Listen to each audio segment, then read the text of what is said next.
So, ano tong market maker buy model o yung MMBM.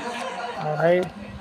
So, itong market maker buy model, ito yung model na kung saan tinitignan nila yung mga transition ng mga market prices o ng mga trading prices from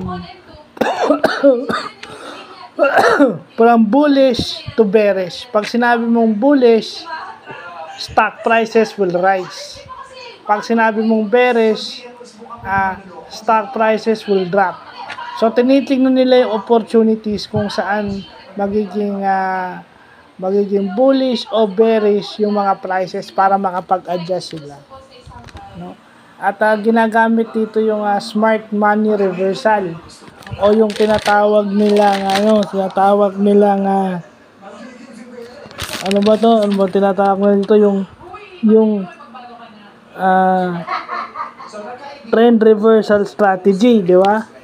So, yung trend reversal strategy o yung smart money reversal, ito yung tumitingin muna sila ng tamang prices bago sila makipag-trade or make a trade.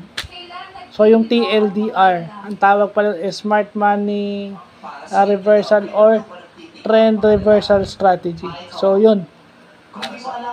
So, yun yung usually ginagamit ng market maker buy model. So, yun lang po.